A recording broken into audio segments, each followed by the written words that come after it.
এটা আমাদের দেশের জন্য বড় ধরনের একটা ক্ষতি হচ্ছে। ভারতেও কিন্তু বাংলাদেশ হাইকমিশন আক্রান্ত হয়েছে। যে আমরা সুসম্পর্ক রাখি আমরা কাজ করব, আমরা কারোর সাথে বৈর সম্পর্ক রাখি আমরা কাজ করব না।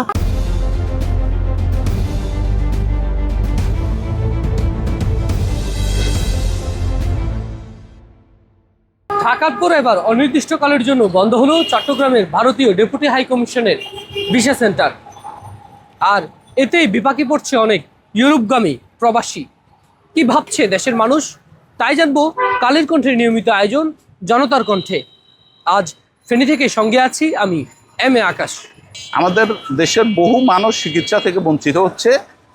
কেন? আমাদের বাংলাদেশে উন্নত প্রযুক্তির চিকিৎসা ব্যবস্থা না থাকার কারণে মানুষ ভারতে যায়, বাংলাদেশ থেকে কম পরিমাণ টাকা দিয়ে চিকিৎসা করে চলে আসে, এবং এটা কিন্তু দেশের জন্য ওভারঅল দেশের মানুষের জন্য উপকারও হচ্ছে। তো আমি বলবো সেটা হলো আসলে ভারতীয় ভিসা সেন্টার বন্ধ হওয়া এটা আমাদের জন্য কাম্য না, এবং এটা রাষ্ট্রের একটা বড় ধরনের ক্ষতি হচ্ছে। ভারতের সুসম্পর্ক দরকার। আমরা কোনো প্রতিদ্বন্দ্বিতা না গিয়ে, বা ভারতও যেন আমাদের প্রতি কোনো আধিপত্য বিস্তার না করে, যদি ভারতও সুন্দরভাবে তাদের সুন্দর বিহেভ দিয়ে বাংলাদেশের সাথে সমঝোতা করে, রাষ্ট্র ব্যবস্থা যদি এটাকে সমঝোতা করে নিতে পারে, আমার মনে হয় সবার জন্য মঙ্গল হবে। আমরা যদি তাদের সাথে যুদ্ধ করি কিন্তু আমরা কখনো কোনো কারণে আমরা টিকবো না। আমরা তাদের সাথে সমঝোতা করি, আমরা চলতে হলে এই যে আমাদের চিকিৎসার জন্য আমি আজকে দীর্ঘ 2 মাস পর্যন্ত অপেক্ষা করতেছি যে চিকিৎসার জন্য, যে তাদের দেশে ভিসার জন্য, যে আমি ভিসা পাইতেছি না।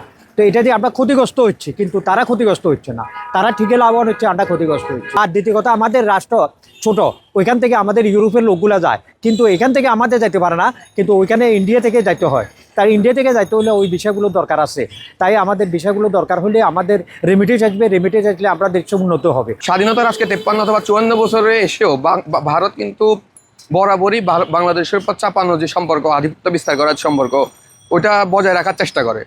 তো আমরা যদি রিসেন্ট সময়গুলো দেখি, আমাদের চট্টগ্রামে তারা আমাদের ভিসা সেন্টারগুলো বা যেই সুবিধাগুলো বাংলাদেশের প্রয়োজন, সেই সুবিধাগুলো বন্ধ করে দেওয়াতে আমাদের যে রাষ্ট্রের মানুষের যেই বিভিন্ন দেশে যাওয়া, প্রবাসীদের অন্য দেশে যাওয়ার ক্ষেত্রে কিছু অসুবিধা হচ্ছে। ওরা কিন্তু শুধু এই অসুবিধাটাই ক্রিয়েট করে নাই, ওরা হচ্ছে দিল্লিতে আমাদের যে হাই কমিশন বা ভারতীয় দূতাবাস আছে, ওখানে ওরা হামলা করে সাধারণ জনগণ, এবং পুলিশ সেখানে হাততালি দেয় এবং হাসে।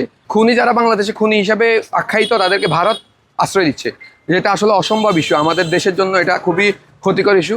তো আমি মনে করি যে আমাদের এই সবগুলো বিষয়কেই আরও হচ্ছে যে কীভাবে সম্পর্ক মেনটেন করা যায়, আবার কীভাবে বন্ধুত্বপূর্ণ সম্পর্ক মেনটেন করা যায়, এটা বজায় রাখা উচিত।